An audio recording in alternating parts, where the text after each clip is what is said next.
Welcome to my world. Every time you and I go into public, I feel a little bit small, but I'm good. I'm feeling more confident in myself. You're good. Hey, been obviously lucky enough to just hang out for a number of years, and our connection would be through Karen, right? A really close friend of yours, and Karen and Colin are just some of the best humans ever, right? Yeah. So they're cool. And so there might have been something else, but it was about the time you were about to get married, and they recommended me, which is cool, as a celebrant. And so we got to be up the front together on that day. Yeah. And I've done quite a few weddings, and they're lovely. They're all lovely in their own right. But your day was significant, hey, and significant for you. Yeah. Can you tell us what's edged into your memory about that day? Other than my beautiful wife. Sure done. Wow, you're a wise man off the cuff. Yeah, I think that day, amongst quite a significant time of my life, there was a feeling of newness. Yeah, and I guess,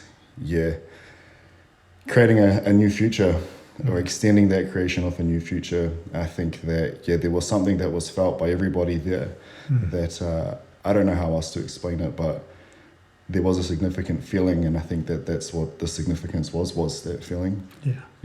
Yeah, nice. It's amazing what you remember, because I remember a whole bunch of stuff, and even the some of the vowels and some of the words we chose to put into but I remember that you had a tailor-made suit. And anyway, another thing I remembered was being up the front with you guys and looking down at your wedding party and suddenly realizing all of these cats, including you and Kate, in the fitness industry, and just amazing athletes. And I was just like, I can't even suck my guts in here. I'm just going to be myself. Yeah, man.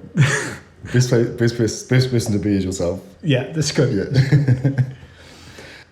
Frank, over the years, what struck me about you is there's layers to who you are. There's levels to who you are. And there's the detailed Frank, the disciplined Frank, but there's also the deep side of who you are. So I'd love to just hear a little bit about your story, and maybe people kind of experience you through your socials, through some of the things you post. Yeah. So let's just start there. I've just took one this week. I just grabbed one, and I'd love just to get your reaction. You might not have heard it for a while, but here's one of your posts. If you want to have a legacy, you need to be the standard bearer of your generation. You need to set a standard that will help a further generation. This is not just about financial stability. So often we think of a generational wealth as simply financial. But generational wealth is emotional and mental and spiritual. We inherit much more than money. We inherit a way of life. A standard bearer of your generation. We inherit a way of life. Where does this stuff come from? It seems your posts, there's this mix of wisdom and motivation for the whole human experience. Where does that come from? What's the driver? I guess we're going to get into it. Yeah. The place I was born and come up through to, getting through to where I've got. The things I've experienced, felt, had to go through, and I guess just picked up along the way, things that were, not, I guess, ideal circumstances in the mix of having awesome, what is the word? Examples also from different places. Giving me I guess from really early on, being lucky enough to have a deeper perception of things, or want to understand things a little bit more, and kind of picked up on that all these things that I was seeing, living through, weren't for no reason at all, that things that stood out for being significant were significant for a reason, obviously not knowing at the time, but now being older and having got through a lot of stuff and being where I am now, thinking back on like, well, that's why these things are important. And yes, a lot of my life wasn't perfect or well, but it is now. And yeah, wanting to be able to, be a voice, be able to like now tell my story and like you said, use that to help people, knowing that story does. Yeah, so that's, what I share is me just sitting, I guess, reflecting and of things that are important and wanting to share them for everybody. Yeah, because whether you're from, say just financial for an easy example, perspective of you grew up with or without, whether you might have grown up with, there's still stuff in that goes further than, say some finances might not be an issue, but there's so much more to this whole thing than just that. Yeah. Remember someone saying to me, everybody's my teacher, or can be. And it's the same with our seasons, hey? That every season, even if they're like horrendous, they can be our greatest teachers if we allow them to. And as you say, we're going to get into that. But you obviously, you're married to Kate 3 years. You have a daughter and let's call him a personality called Flex. And people they might know you as the significant coach in the fitness industry. But how would you describe yourself? Layers, man, like you said before. Yeah, which I guess is another reason why I've been so eager to do this. And is that like people know me for for different layers of me, and may or may not get to know all of them or know me completely. I'm an onion. That's how I explain myself. Nice. Yeah. So that Frank, the Frank that shows up in the world now, wouldn't have always been so, bro. So can you take us back to 10, 15 years, a time in life where you're a different kind of Frank? Can you share a little bit what might have been the fears of that person then, the limiting sort of mindsets? 15 years ago, I didn't even know who I was. I think that kind of, it's more than, for me at that time, that was more than fear. And there was more than fear in my life. I didn't know who I was. I didn't know what I was worth. I didn't know where I was going. I didn't even, other than I had a daughter, I didn't know what I had to even live for. 10 to 15 year, that 5 year period was like a blur of, mess, mayhem, chaos. And the chaos lasted longer than that even, but a real blur. I felt like I wasn't even in control of my life at all. I felt like I was, almost like a character in a game that even I wasn't controlling. There's a period of my life there where a lot of mistakes and stuff were made, not even out of needing to learn or anything, but just not having any idea. There was stuff happening in my life and I had no leadership. I had just no sense of direction, belonging. Luckily found something to grip onto, something to climb, some trajectory out of that, to then that 10-year period where I guess I started leaning into a more of I just don't want to be stuck in this hole anymore. And I was at a place where I was so messed I couldn't even make my bed, right? And so it's not hard, put the pillows back up, and I only sleep on a bottom sheet and a duvet. So it was, all I have to do was pull that blanket up, that duvet up, and my bed's made. And I would stand at the base of that bed for sometimes half an hour, not even knowing where to start. And, life just wasn't good. And I realized that no one's going to come save me. No one's going to come show me the way out. Like this one's on me. And so I guess I just was like, I have to start somewhere. And it was as real simple as jumping on the phone and Googling, I think it was just how to get better. And the first thing that popped up was Tony Robbins. And so that kind of set me on this path of personal development as we know it. And so it was just like a real gradual step-by-step process of, just personal development. And so that started to take me down a path of, creating better habits. And I still didn't really have a good grasp on like who I was and what my plan was. I just knew that I couldn't be where I was anymore. But starting to do more positive things, creating better habits from that point anyway, and getting to a point where I knew my next step was I needed to change my environment because there was still a lot of stuff happening in my life and I was real functional with it. So if you knew me, you didn't know that I was struggling like that. I was still at that point, just post 10 years from now, I was managing forestry crews, was like doing well career-wise and stuff like that. But outside of that, just a mess. And wanting to be better, knowing I needed to be better, but still trying to figure out what that even was. But a massive contrast to where I am now.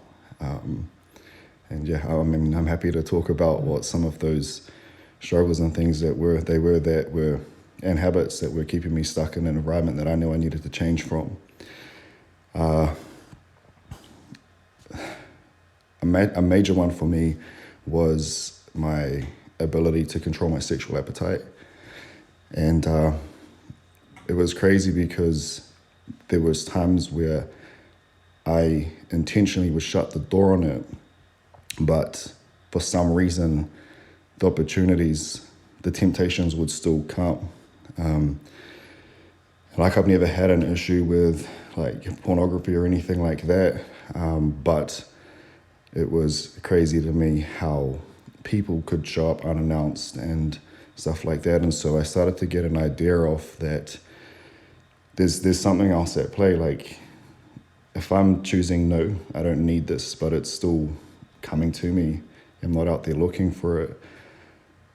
This feels like a place that, this physical place doesn't feel like is a place I want to stay, and I need to get away from this as well. Because what I noticed was that even though I was starting to partake in all these better habits and take all these better steps and be more mindful about what I was doing, I still find myself at times burned out because this was occupying my life so much.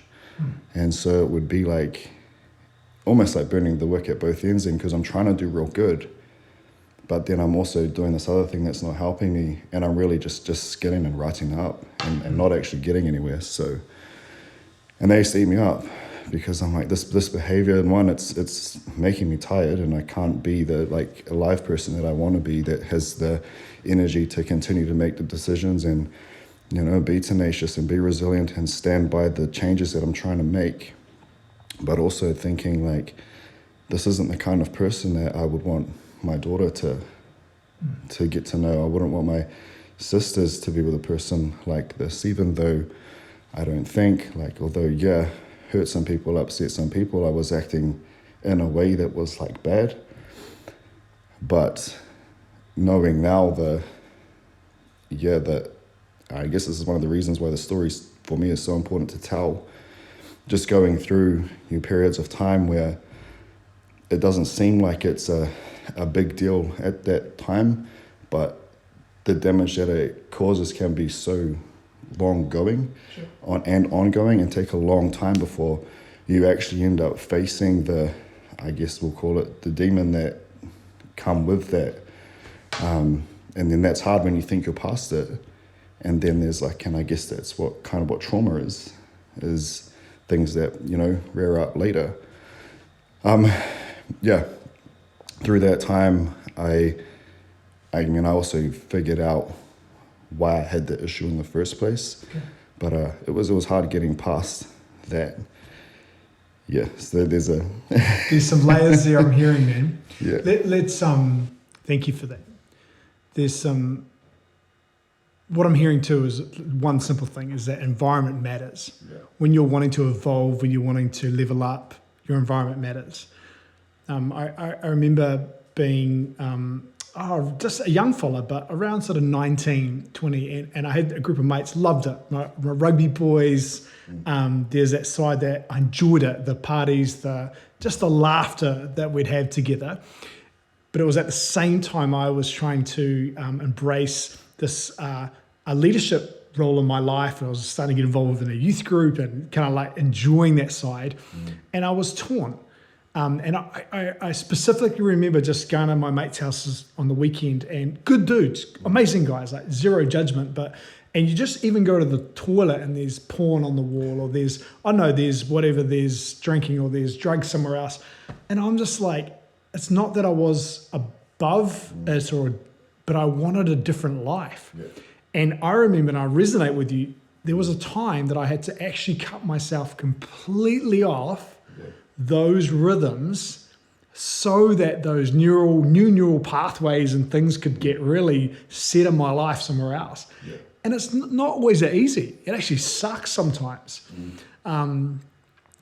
Did you find there was a time that you literally had to, on your hero's journey, or you had to literally say goodbye to not only some places but some people in your life? Yeah.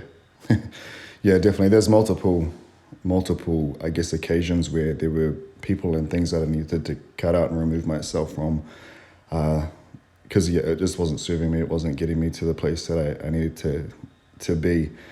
It's tricky when, my life up until that point, everything that I was brought up around was that was that was the world that I lived in. I seen it in my extended family, and I seen it, in the environment that I guess I was working in and just culturized into. Not bad people, nothing like that, no judgment against them or anything, except just, I knew that it wasn't good for me, and I knew it wasn't good for them. And, I care about these people as well. It's not easy, you sort of want to be there because you don't know if they might need you too, but it's that you can't help them unless you're helped first. You've got to be in a position to, so it wasn't hard to make the decision when I got to those points of I think, you need to get to a place of sometimes hating those chains so that you can not just break them, but shake them off as well. Because, people will do that. They can kind of break the chain and be free, but not be really free, and still drag those things around with them. They've still got that chain weighing on them as they're trying to be free. Seeing things my whole life, experiencing things up to that point where I was just like, there's no way this can come with me anymore. And so the decision then was easy. When you're seeing, I seen other people going through similar things to me, but in way more pain than what I was, but not having that piece in them that was telling them to seek better. And I guess that really created a hunger and a desperation for me to be able to, because like I said, I care about these people. If I can be the example of breaking free and make something off of my life, and then be able to be like, man, I was there. If I can do it, you can definitely do it. I remember going to school with you. You were smarter than me too. So if I can be that light and that hope from a place that other people are, familiar with, then maybe I'll be effective in being able to help them as well. So you just peeled off a layer of that. Bro, you mentioned something to the effect of, we need to hate the chains enough that are holding us down if we want to break free. I imagine you would be similar to me. Growing up, I kept hearing these Bible stories of, God setting a people free from Egypt, the Israelites, or those things. And I just thought, it's just religious Bible stories.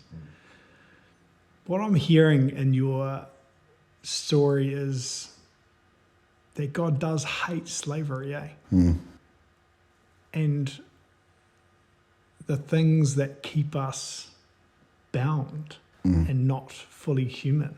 Yeah. How does that land with you? Yeah. We aren't living the way that he intended for us to live, right? And so, yeah, I think that's a great example to put it against. Yeah, because you're in that circumstance, you are a slave to, you might not be a slave to a boss, but you're being enslaved to, a darker side that is out there that is keeping you from living the life and in the potential and in the way that God intended us to be living when he thought of creating us. Like right back to, yeah. So what comes to mind, just the top of your head, that Frank 10, 15 years ago, leading teams, still connecting, functioning in the world well in some ways. What would have you said? What were the top few things that you'd say I was bound to that? Oh, man. Because of all the other things in my life prior to that point. I mean, so I was in forestry, and my family has a reputation in forestry. My dad has essentially like a legacy in forestry. And at that point, like, people still knew him. And so there was kind of like almost like I guess something I had to live up to there. There was ego attached to it. There was, I guess this, and then even the way that my family was known was kind of like, it wasn't just me, it was the rest of my family as well. It was almost like it was expected of us to continue doing those same things. And my dad was, effective in the way of, he changed his life remarkably compared to some of his siblings, but was still in that same kind of environment. Then there's also the part of me, though, that wasn't even really strongly connected to my father at the time as well. I guess these are all things that I learned by watching, that I was like, this needs to be different in my life. This needs to be different when I'm a father. And at that time, I was already a father as well. And so, I was stuck between, wanting to be able to know that I was providing, and not just now, but creating a future as well of provision. So kind of feeling like that was where I had to be to make that happen. Because like I said, I didn't know who I actually was. All I knew was all the behaviors and cultures and patterns that had come before me, everything that I'd been taught. I knew how to be tough, I knew how to work hard. And I knew that like family was important. But and there's good things in those as well. But when I think of also family prior to that point, like I got to a point where I was like, this is not how family behaves. So would you say that family scripting, the good and the bad, was one of the key things that bound you in that place and in that space, not just physically, but in your mind as well? Yeah, yeah, definitely. I was stuck in what I thought was right. And I didn't have anything else or anybody else to give me a greater vision outside of that. So it was kind of like, what would I be swinging for if I wasn't doing this anyway? And so, I'm trying to change, some of my behavior patterns and stuff like that. Knowing what my values were. My values, I know I can understand them and speak them more clearly now. They were always there, I always felt them. But life kind of didn't give me the arena to put them into practice. I guess who I am now could do that easily. But being somebody that's seen people go back on their words so many times and all that kind of thing. So I get, that's another, being stuck, being enslaved. Yeah, no follow through on anything more than just what, And we're going to get to some of the good news, some of the stuff that that you're doing, that you're looking forward to in the future, and some of the ways in which you are turning up in life now. But there was another season that was incredibly challenging that built massive resilience in you, where some of those changes that you put in place were tested. And it was, I'd met you just before this, but about 2021, correct me if I'm wrong, your dad became quite sick. You were traveling a lot to go down, not just to visit him, but to order some of his affairs. Can you tell us a little bit about that time of your life? What got you through? Resilience is one of those classic words in the last 3 or 4 years, right? Yeah. A little bit maybe overdone. Yeah. Yet, the times where I was seeing you, you embodied that word in a whole new way. Can you tell us a little bit about your dad, that season, and how you got through? Yeah, not by my own strength, man. So yeah, that period of my life, I'd got to a point on my business where my business had grown quite a lot at the time. I was personal training and online coaching. I was getting established into what I was about to do was full-time online training, and I was actually going to open a personal training studio, and then my dad got sick, and it was just, a no-brainer to me that I would go on and help him. So What was the sickness? Tell us. he was diagnosed with cancer, and he was diagnosed with stage 4 bowel and liver cancer, so far metastasized that they didn't even know where the origin of it was. It was just all bad. And they gave him 2 weeks to 2 months to live. Yeah, so I think it was like the day before my 30th birthday that he called me up on the phone, and it was a strange time of day to get a phone call from him. And so I kind of knew that it wasn't going to be good news. He'd randomly call me up every now and then, but it'd be late. I kind of picked up the phone knowing that I wasn't really going to like what I was about to hear. And he struggled to tell me, and might have said, I'll see you soon, So at that time of my life, I had recently, reconnected with God and started rebuilding a relationship. Well, I didn't even know that was a thing, to have a relationship with God. And so, I haven't been out of church or anything like since I was a kid. And so, I had an experience where, God came back into my life and told me to seek a relationship with him. And with your dad? No, with right, God. Right? Gotcha. Yeah. Just so that people can keep a track of order. Yeah. So I'm on my way there now to see my dad. I went home, told my wife, and she wasn't my wife yet, but said I had to go, and made my way straight down there. And the first thing that I guess I wanted to assess was where he was at. And in my mind, I knew he was tough. He's always been tough. And I knew he wouldn't want to just give in. And so the first thing on my agenda with him was to speak some champion into him, which was something that I had recently just gone through as well, which is what, I guess had helped me then, build my business. But having someone speak just some belief into you, And so, I went down there, I seen him, and his complexion was like this table. He wasn't even pale, he was grey.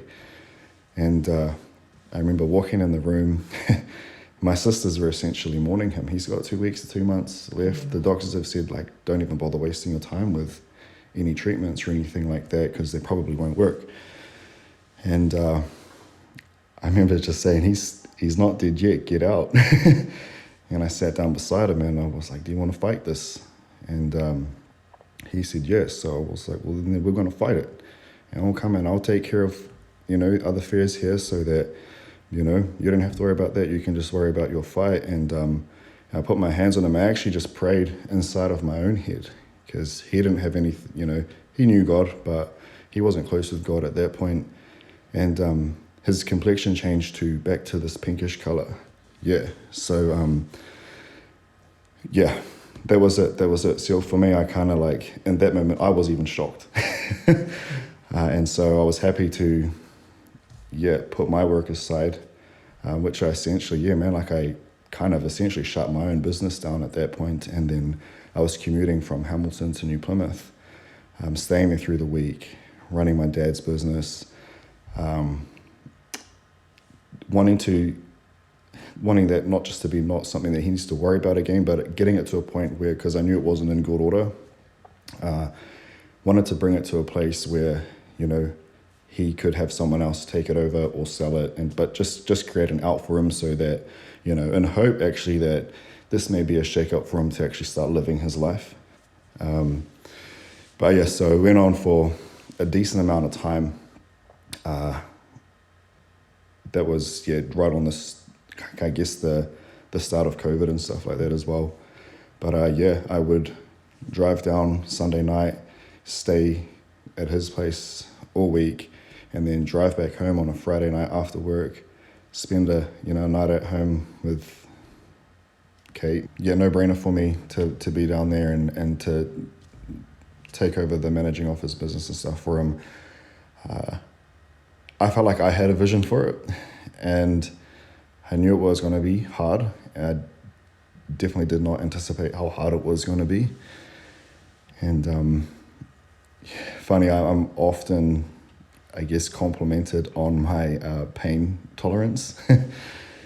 And I was recently talking to a friend about a little injury that I've got at the moment. And it's quite bad. And she asked me about, how I'm handling it. And I said, it's nothing compared to, this physical pain is nothing compared to some of the pain that I've felt, through some of the things that I've had to grow through. Yeah, things that I didn't choose for myself. And yeah, so I knew a lot of what I was going to get myself into with looking after my dad's business. And it wasn't just the paperwork side of things. It was just literally the mess of the whole operation. It was, underperforming financially, and it was unsafe, and it was everything that a business shouldn't be. And I mean, you could, if you knew, you would just go, how is this even still operating? And I mean, there's this, people there that just didn't care. People in business will know how hard it is to run a business when the people that are working for you or with you don't really care. And so there's all kinds of, all those business challenges as well. But then, the personal stuff, the strain on my relationship by, spending so much time away, the fatigue from such long days, physical work, to get it right with the position that it was in. We actually ended up with only me and my sister working out there. And that was, partly to save some costs of, wages and all that kind of thing. But also where they were working, the situation, the block that they were working in was just not managed properly either. And so, you could come to work with a whole crew of guys and the road would be wiped out. And so you would have to turn them around and send them home, or it just was crazy. It was like, if there was an example for anything looking cursed, it was that business operation. All the while you're grieving your dad's situation. Yeah. Trying to just compartmentalize. I guess I just compartmentalized Right. it. And I guess I had this belief because, I believed in God, and I believed that he would have my back in it. And like I said, I guess I had a vision that it would work out, and I imagined him cruising the highway in a Mustang or something. Yeah, and so that drove me. And the vision of he will have time for his family, my younger sisters in particular, his grandchildren, that was something that I thought, man, it felt selfless of me. I didn't do it for any kind of clout or recognition or anything like that. I really wanted that for him. I really wanted that for my family. And so it was like, as hard as it would get, I guess I felt like I knew I would be okay and that it was going to be worth it. but it got harder. And he actually was recovering. He started his treatments and he was making miraculous recovery. And so it was kind of like, yes, see, this is working. So there was like some reassurance. And so I'm like, I can go harder. This is, you know, I can, like, yeah, if we're getting somewhere, you know, you get even more hope. And so you think, cool, sweet. But yeah, what ended up happening was, yeah, my dad's issues, which I think, you know, now looking back, were probably what formed that cancer within himself to begin with. You know, it wasn't just like dietary stuff or anything like that, lifestyle. Like my dad was real physical, fit. He was the last person that you would expect to get cancer. His diet could have been better, but everyone's always can be. It wasn't, you know, it wasn't like he was unhealthy. But I get a lifetime of stress, and not just like work stress, but like traumatic stress from things that he would have grown up with. And yeah, going through what, you know, was his inevitable end after a while, and just sort of seeing and, you know, things coming out that he had to deal with and stuff like that. And I mean, I knew a little bit of his story, and so yeah, I guess further into like my growing up, I had grace for him. He wasn't perfect, but I knew why, and I was kind of okay with that. I didn't, you know, hold him accountable for anything. You know, I guess I made him take ownership for the things that he made hard in my life, but by that, you know, point, I was also a grown man, and I was taking care of myself, and it, you know, it didn't matter. But in that process, I did get to a point where, like, I was so fatigued, and things started to happen where he started to interfere with the progress of things, and yeah, his traits, his ego, I guess his selfishness started to get in the way of all the work that I had done, and it started to get real hard. So then I started to turn up at, you know, I was turning up out there like, what is even the point? Like, I've done all of this and things are better, and now you're making things hard on purpose.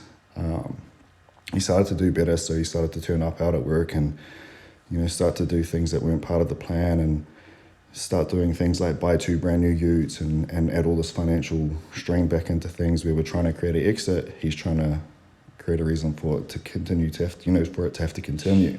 Challenging, sheesh. And I'm kind of like, this will only continue if I continue here. And yeah, I just started to recognize that I was really spitting into the wind. It was just almost starting to feel impossible again. I feel like I'm doing what I'm meant to be doing, helping my dad out, but then feeling again so off track with whatever it was like that I was meant to be doing with my life. So still learning that, you know, everything in my life was, prior to that fact, going pretty good, but I felt out of position again, and I started to then have like doubts. And what I've learned for me over time was I can't allow my body to be fatigued. Because as soon as I become fatigued, I start to, I guess, let my walls down or my defenses down. And then that's just a foothold for, you know, spiritual attack of sorts, imposter syndrome, doubt, fear. Old patterns. Yeah. Trying to reclaim their spot, hey? Yeah. And strong. And so, like, I mean, I got to a point where I just was like, I don't know. Like, there's no way I can keep doing this. I don't know. Like, I mean, I even lost my value in myself again. I guess I started to feel like, well, no, I did. I know how I started to feel. I started to feel like the only time I actually had a connection with my dad was when I was working for him. And every time I tried to help him, because this was kind of like a repeated cycle, you know, my life got hard. Personally, I started to, you know, like, I didn't lose the connection with Kate, but I started to feel like, what am I, like, what value am I to her? Like, if I can't succeed at this thing, how am I going to succeed in anything else? And how am I going to be, how am I worth her? And so literally getting to a point where, and this was kind of like a sudden point of change for me, of like really woke me back up to reality. But I was actually driving back I stayed a Sunday night and I was driving down on Monday morning. So it was early Monday morning, going through the gorge, and I was literally thinking, this is a waste of time. My life is not worth it. I'm not worth it to anybody. And I was like, if there's a truck coming, I'm going to drive into it. Wow. I probably sat with that thought about a minute. Luckily, there was no trucks coming, because I probably would have. And I was driving through a place where there is no reception. There's no, it's a dead zone. And my phone, though, like, connected back to some data network, and I had been playing, I guess, music or podcasts, but it had cut out because I hadn't actually downloaded an episode to be able to play through not being connected to the internet. And but yeah, out of nowhere, the radio turned back on, and it just started with the intro to a new podcast. And I knew the podcast, and it was Ed Milet. And the start of the music was kind of like an upbeat, almost like a worship music kind of vibe to it, to his intro. And it continued playing, and that episode ended up being with a guy called Steve Weatherford. And what he spoke of in that podcast saved my life, to be fair. And I can't remember everything about that podcast, and that's just a podcast everyone else should listen to. But I remember I got to the house and I knew what I had to do. And that was another hard decision to make, where I had to be like, hey man, if you're tough enough to fight against me, this is your fight now. And I want to work today, I'll work the week, but after this week I'm going back home and I'm going to go back to my life and start getting that back on track. Not knowing how I was, because I was smoked. I was fully burned out. And so what was funny was he hit the roof, man. Yeah, and it kind of was like, wow, really? After all this time that I've been, helping you with this, there was no thank you for what you've done. It was just, oh, well, see you later. And the one cool thing about that period was, like I said, it was me and my sister working together. We've always had a pretty good connection, but that made our connection so strong. And by having that time with her, even though I was having all these doubts and stuff, talk about being able to function. I had established a pattern where no matter how bad I felt, I knew what things I had to do to even just start my day that would keep me in a good flow, to help protect me from fatigue and things like that. But, and I guess, I've always wanted to set a strong example for them. I've always wanted to empower them. Reason why I initially wanted to do well was so, in hope of that my sisters would see an example of chasing their dreams and succeeding at them. But I got to have that time with my sister every single day, and I guess, man, she deserves her own credit, right? Like, I'm not going to take credit for the woman she's becoming, but it was awesome to be able to build that connection with her and grow that relationship. But got to the point where, I was on my way home. And the hardest thing about it was actually leaving my sister to go back to doing what I needed to do. And because in that time, it's not just me that's trying to compartmentalize and help everything along, but her and my other sisters. And so amazing. I know they look up to you in a huge way. I know that for a fact, and you're always really humble about that. And I'd love to get to the part of that season where things sort of that chapter finished for you and those affairs finished. But it seems like there was quite a lot there with your dad. Yeah. I remember a year or two ago, Frank, I wonder if you resonate with this at all. Someone has said to me, you know what, you can't control the type of mum or dad that you have, but you can control what kind of son you are. And it slapped me in the face, man. The excuses, the hide, the blame, the critique sometimes. Yeah. But Matt, you can't control them, but you can control what kind of son you are. Over the next several weeks. What was that like to be a son? Yeah.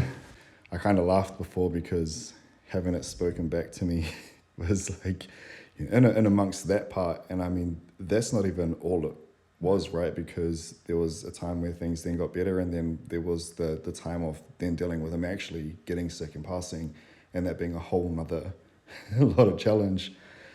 But I got back, to Hamilton, like I said, burned out, but knowing that I was, back in a position where, like you said, you can't control the parents you have, but you can control the son you are. It's the same as, to me, as, you can't control the environment that you're in and the people you're around, but you can control who you become. Like, you don't have to be a repetition of everything else that, you don't have to be the same as your parents. You don't have to be the same as the culture. It's on us. Had no idea where to start from. Had this role model, I guess, an example of someone that I could look up to after having heard their story, and knowing patterns and behaviors and tools to help me pick up from where I was, but also having an awareness of what my capacity was at the time, and just knowing that by getting started, momentum would start to take over. Things would I'd recover, I'd heal, and I knew what I could do to get myself back on track. I had well practiced and rehearsed and daily habits and things like that. And, having this new mentor to look up to as well, who spoke about speaking champion. Well, this is where, he was a person that was able to, without even knowing me, speak champion into me. So my routine was simple, though. I knew I couldn't do much, but it would be, I'd get up early because I don't sleep in late anyway. I would prepare myself for the gym. I'd go on the way to the gym, listen to a podcast, and then I would get to the gym and it would still be dark because, I could hardly bear dealing with people. So it was, I wanted to go when no one else would be there so I could just be in my zone. And I kind of thought of all that time as being with God as well. So I would give him that whole morning. And so it would be, I would get up, I would journal, spend some time in like a devotional using the Bible app, and then I would head to the gym listening to a podcast, and I would get to the gym and I would sit there, and initially I would just pray in my head and almost have like a conversation with God, and I'd be just explaining to him or telling him, like, man, why has this been so hard? What is this pattern that always sort of kind of keeps happening, where things get better and then they don't, and then it's hard, and why is it always hard? And I remember this one particular day, because that was kind of like a period of time where it was the same: get up, listen to a podcast, train, go home, then try to start some online work, or I started doing like just one client at a time.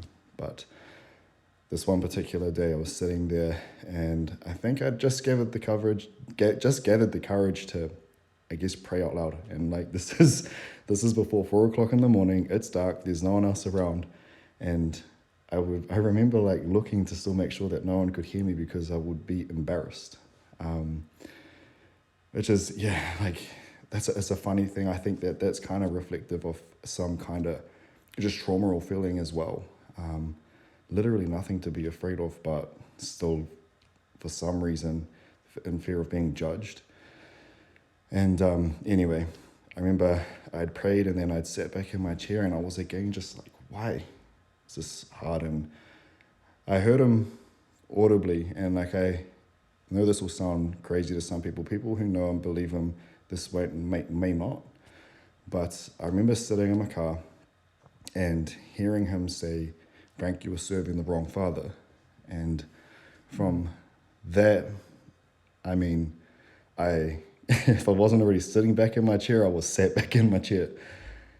And I really felt his presence around me, and I got emotional because I guess I was brought to the awareness of, like, although I was doing something that I felt was honourable and is honourable in serving my dad, I'd be missing this part of me that wasn't just then, for my whole life, that wasn't tuned into properly serving God and his plans for me.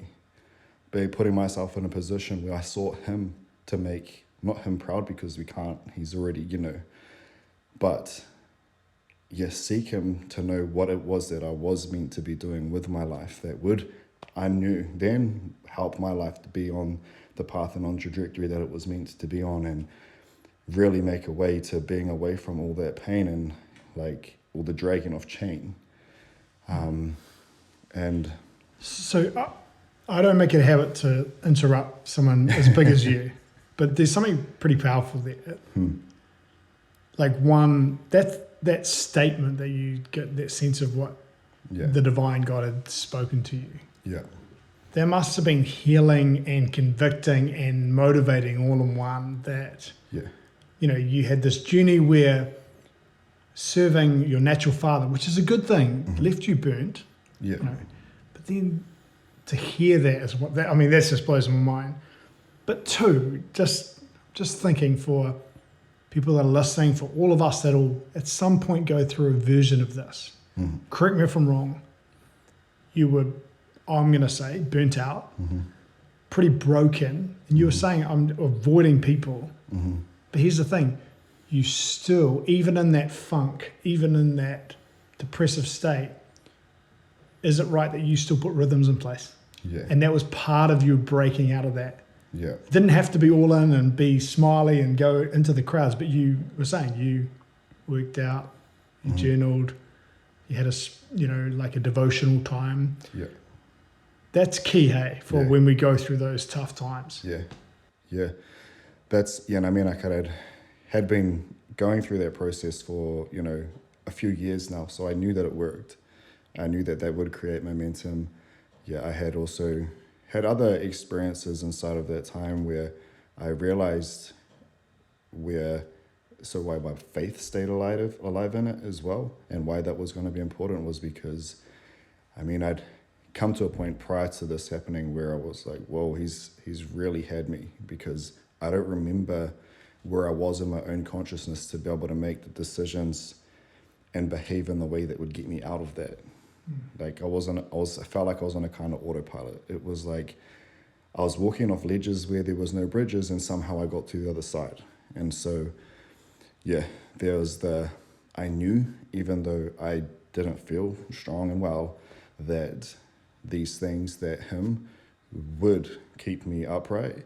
Yes, so that moment, I was overwhelmed, looking for where that had came from. But I knew I heard it, I felt it. So much made sense. And I suddenly felt so motivated and so directed, and just felt like I knew where I needed to go and what I needed to do. Right.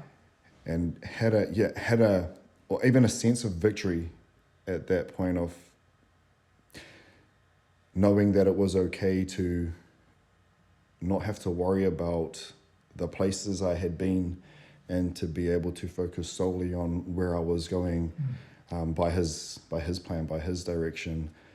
And so I remember going into the gym that day, not feeling lost anymore, and not feeling like, why? And having, just feeling empowered, and coming back home and just really wanting to pursue that. And there was a massive shift in trajectory in that period of my life. Like I said, I had found this guy, Steve, and he was a mentor. And I remember he used to say this thing, like, if you want help from people, if you're looking out to people, get on their radar. And he would say, like, comment on their posts, message them, talk to them. Like, they'll get to a point where they can't help but recognize your and you're there, your presence. And I remember talking to Karen and being like, oh man, I found this guy, and like everything he shares just really speaks to me. It connects with me. I could hear the same message from other people, and from things in my past still, I didn't take a lot of people seriously. There's people that could have told me things that I needed to hear in the past, and just wouldn't have gone anywhere for me, but with him it did. And so I really leaned into everything that he was sharing, and I said to her, he says, like, do this thing, and she's kind of looking at me like, reach out to him, like get on his radar. Come on. Like he's not gonna. Because he's a big dog too, Yeah, like, right? he's Yeah. got a huge following, and she was like, just do it. What have you got to lose? If anything, like he'll be stoked to know that he's being helpful to you. And so I did, and so I was pulling up to the gym, and I was like, oh, yeah, okay, I'm just gonna message him. I'm gonna comment or whatever. No, I messaged him, and it was like 5 minutes later, I had got a reply from him, and I'm kind of like, there is no way. Like, how do you see my message out of? I know that hundreds of thousands of messages that you would get. They messaged back, and it was him, and he told me off this challenge, I guess, that he was putting together to do. That one was called Full Court Press, and essentially what it was something that I'd always wanted to buy into, because there's always been this part of me that has been driven in all these different aspects of my life, business being one. Coming from a place of poverty, didn't want that in my life anymore, but I knew whatever I was going to bite into, it needed to be more than just for financial gain. And what stood out to me about him was that it was going to cover business, relationships, and also like a spiritual aspect as well, like how God ties into all of this. And so I felt like I trusted that, and he invited me to do it, and I'd done it, and that 12 weeks was totally transformative. That was all happening towards the end of the year. So I think there was 18 weeks left of the year at that point. This course was 12 weeks.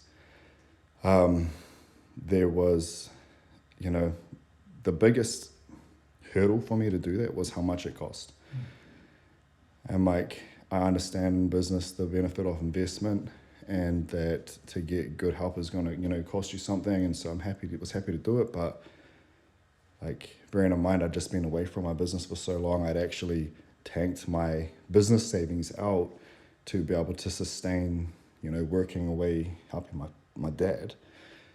And I'm trying to get, my life back in order. Money's just coming back in, and I knew I had to do it though. Yeah. But I knew I also had to talk to Kate. And I remember sitting down with her and saying, I want to, do this course. And she just was like, do it. Like, if you feel like you need to do it, do it. I'm real logical about everything. I'm justifying how we can afford to do it. I can afford to do it. And saying, I don't expect, to have a massive financial return from it right away, but I trust and believe that I'm meant to do it, and I will gain back so much more than money from this. And she said yes, so I clicked buy now and put money through. And I remember sitting there at my computer doing some work, and I used to get these notifications come off when people would purchase programs through my website. And at that point, like, I wasn't huge in the online space. And I remember seeing this notification pop up, and I'm like, oh, cool. You've got me. Like, you're already paying me back. That's dope. And then working away, and bang, bang, and it keeps going. And I'm kind of looking at my computer thinking, there's a glitch. Sure. There's no way that these are all new purchases. This will be the same one, and its notifications have messed up. And then it kept happening. And so I'm like, what the heck? And I kind of got up and done a 360, sat back down, went and had a look at my website, seeing the sales. And in that same period in that period of time, they were all separate transactions, totaling more than what it just cost me to invest in this program. And so I'm kind of like, I'm broken down. I'm just like, there's no way that that's a coincidence. I kind of didn't know how to perceive it, but I was just like reassured. Yeah, this is what I was meant to do. This is going to be good for me. You just repaid me so much more than what I intended to get back right away. Like, I didn't need this right now, but thank you. Now I can breathe easy because we're good. I don't have to stress about making that money back anytime soon. And then I remember talking to Steve and the guy that handled the signups. Guess what just happened? And told them, and they were just like, dude, you just gave away your financial fear. That's what that was. You trusted the Lord with that aspect of your lives. You know, coming from a place of poverty, have felt like I've always needed to be really careful with my money, which is wise. But giving that to him in that way, investing into this course, just trusting him with it, it was essentially all I had, and he gave me back more instantly. Yeah, was a practice of trusting him with a fear, right? And that like gave me so much courage to lean into embodying every other aspect of that course. And I'm like, man, you repaid me. I'm going to lean into this course. I'm going to action every single thing that they teach. And my capacity in that 12 weeks everywhere, like, just grew rapidly. Who I became as a not then husband was shy of being married, but we're engaged. Things shifted in my life massively with how I was able to parent, and then just how I related with people and how I conducted myself in business and everywhere else. Everything that they taught, I wrote down and I worked out. And I hadn't even paid attention to it, but like I knew that I was getting busy. I knew business was growing. And then I'd sat down one day and I checked out, I just briefly looked at my financials, and the portion was just coming to the end of that 12 weeks. And I looked at my financials, and what I'd earned inside of those 12 weeks was more than I'd ever earned in a full year of personal training. Awesome. Yeah, but it wasn't just the financial stuff, that it was recognizing how much more free and embodied and becoming who I was meant to be in all those other places, you know, learning to speak and connect and just all these other things. I was so much more proud of the person that I had become, to be an example of, like, I'd finally got to that point of that place where I'd always hoped where I would be one day, where I'd be like, oh, I've made it, and now I feel justified in being able to share and help more, you know, by my experiences and where I'm at now. I guess I felt some kind of success, and then that's where,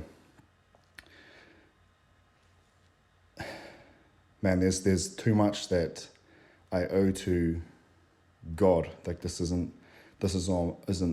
didn't earn this per se. I mean, I was obedient, and I followed the process. I took the steps that I needed to do. And, you know, yeah, all my clients are succeeding massively, you know, as well. So it's like, I'm feeling real grateful for the position that I am in. Man, I'm feeling so grateful that I was healed, blessed. What did I do to really deserve this? Just feeling grateful to be a vessel, and then being like, man, this glory needs to go to one place only, because I'm just grateful to be in the mix of it. And, you know, so that's to God. And so that was then where at that time I rebranded and turned my business into then Worthy of Victory, to represent, you know, what it takes to become that, all the discipline, all the, you know, everything you've got to hold yourself to in every aspect of life, to know that, well, to really become worthy of that victory. I also believe that we come from a place of victory, not for it. That the hardest thing was already done for us. So if we can walk in that, I'm probably jumping far ahead now, but walking in the place that we are already blessed to be in, we achieve like we're in that place as well. But you're really wanting to not have myself as the forefront of like everything great that was happening to not just me, but the people in my life, because I mean, I was just grateful to be used and blessed. And my heart is for being able to be used like that by God, you know, for God. That's the purpose that he has for me. And so you're wanting, you know, people to see my business and see what's happening inside of my business and not go, oh, it's because of Frank. so good to like be able to like look back, reflect with hindsight on, you know, that journey of, and I remember some of our coffees, you would talk about that course that you went on and how transformative it was, and it opened you up to a bigger world. But just also for other people and for yourself, there was a risk there too. Yeah. There was a risk, and what I loved is that you counted the cost, you spoke to Kate, you weren't just flippant. And then it wasn't just, you weren't just buying a magic carpet. You weren't buying something ready made. You still had to do the work, the inner work of what these this collective was talking about. These people that were like monsters in business, good husbands, took care of their body. You know, like you still had to do the work. So I know you're humble, and I love that you're getting giving so much props to God, which, you know, is awesome. And there was a choice. There was agency, that you did. Yeah. So, and bro, that whole way you talk about speaking champion, I think that's why I keep coming back for our coffees, because that wasn't part of my world. You know, I wanted to be humble, and my family scripting was the second class citizen, and just being around you. I remember that time. I keep coming away going, oh my goodness. so awesome just to like recap, like for some people to invest in yourself, man. Yeah.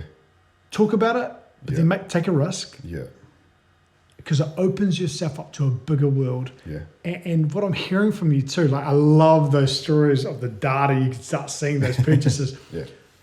But would you say too, Frank, that when you make a step, you put yourself at a bigger table, confidence comes with that, hey? Yeah. Yeah. So Worthy of Victory, tell me, I remember you changed the brand, you changed some of the offerings. What has been the result of your business now being framed as Worthy of Victory? What do you want people to hear? That, I think you hear, you know, worthy, you hear victory, and there's something in those two words that I guess they speak kingdom, they sound kingdom, and obviously then, you know, you think kingdom, you think royalty, you just think strength, you think success, you think, you know, strong, built. There's that. What I like about where the business is at is that I think you see that. One of the things I'm most proud of is you see the clients go through, you see, you know, my athletes come through, and not just athletes, every client. You can see that their lives are changing and transforming. There isn't, you know, what was I going to say? Yeah, you can see their lives reflecting what the business is. Yeah. Yeah, it's hard to actually put that into words. It's a good question. Yeah. One of the things I love, selfishly, Frank, and I know this angle might not show it, but, you know, I do some of your programs, but it's not the programs. When I see Worthy of Victory, what I love is it challenges that voice in me every time. Yeah. When I used to think that I'm not worthy of success, I'm not worthy of being successful with my money, I'm not worthy of having disciplines and rhythms that I can be proud of, and like walking around like feeling proud. Yeah. Every time I read that, every time I see it in one of your posts, I'm like, I am worthy of this. Yeah. There's an aspect in my business that, you know, although I'm working with people to transform them physically, with the journey that I've been on and with the transformation in my whole life, and knowing how it's tangible and begets like a total change in my whole life, there was no way I could continue to do business in a way that was just, I guess, surface level. Wanting to honor this position that I've been blessed to be put in, to do this really cool work, to be able to have the ability to have a deeper impact on how other people are living their lives. So wanting to incorporate that, I encourage my clients and the people that I work with to pursue, you know, growth and progression and all the other aspects of their lives as well. Knowing that, like, not only is it just going to be good for them to do that, that it's going to help everything else stick as well. That it creates it's more depth to everything that they're becoming. Exactly. Like these things have a domino effect, right? Yeah. I remember doing one of the programs with you, and you suggested a journal that you do. I think you even supply it maybe through your site. And a part of the program was just getting up and journaling every day, setting your intentions for the day. And this is not new, right? But some I am statements, and like, what's that got to do with getting to the gym? Yeah. But man, it's all connected, hey? Yeah. And that's why you see it's not just about wealth. You see some people get all the wealth in the world, but then their relationships are, unaffected, and they're miserable. Or you might find someone that's in great shape, but hasn't dealt with other sides of unforgiveness or what have you. So I love that you and Kate have kind of set your minds and your hearts to the whole person, and I commend you for that, bro. It's good. Thank you. Yeah, man. I don't want to see another person not living. Right. It's like that. That's on my heart, massively. Yeah. And it's you see it a lot. You see a person that might look like they're doing well, but there's so many aspects of their life where they aren't. And knowing what that feels like to be in a position where it looks like everything's all good, but knowing that it's not, and how much that hurts, and knowing what it feels like to be on the other side of that, and what living really feels like. Knowing, it's hard to confront those things that you need to change, but it's really worth it. It is. Yeah. And not in isolation, right? This is a great thing. I mean, part of this conversation is just an extension of some of the conversations we have, fairly regularly. Yeah. Because we can't do transformation in isolation. No. And I've seen you've got some deep friendships where you live this out. Yeah. Yeah. And I see it in your posts. Your posts are, bro, they're like mic drop moments of just regular wisdom, bro. Seriously. You're articulate in your speaking, but I wonder sometimes even more powerful when you write and you type. So they're kind of a mixture of like reflection, faith, the whole person. Faith's clearly at the center of part of your transformation. Is there one verse or that's especially meaningful for you? Yeah, there's been times. I mean, there's verses that have been significant, super significant at different times, and there's so many that I want to say, but there's one that I can't get away from, and I'd like to come up with something new and fresh. But it's Jeremiah 29:11. I want to read it off my phone so I don't get it wrong. Sure. But for I know the plans I have for you, declares the Lord, plans to prosper you and not to harm you, plans to give you hope and a future. Yeah. Man, I remember, first reconnecting, with God, with faith. And that was a hope verse. That was like, this is really hard now, and I don't know what this looks like for me. But I'm gonna sit in this, I'm gonna take each step and trust that you do have plans. And man, I don't know where this is going. I got nothing left. To now being on this side of it. And man, I know that there's still plans that he has for me that I haven't seen yet, that I don't know yet. But to be in this position now and being like, wow, there was a plan, and I'm on that plan. And this verse means something different to me now than what it did then. It's not a hope verse anymore. It's I told you. It's almost like I told you. It's yeah. So I know it's a verse that's used a lot, and I think it's used a lot for people that are in a place of struggling. But it becomes really exciting when you're not in that struggling place anymore, and you read that verse, and it's like, man, the fun's just getting started. Yeah. So and we begun the conversation around levels, right? And the journey you've taken us on, even embedding that verse into a life, there's levels. Yeah. Because one level might be, prosper, hope, great. Sometimes our minds, our imagination need to go to places of yes. For some people, prospering will look like facing that wound, getting out of bed, healing something small. Yeah.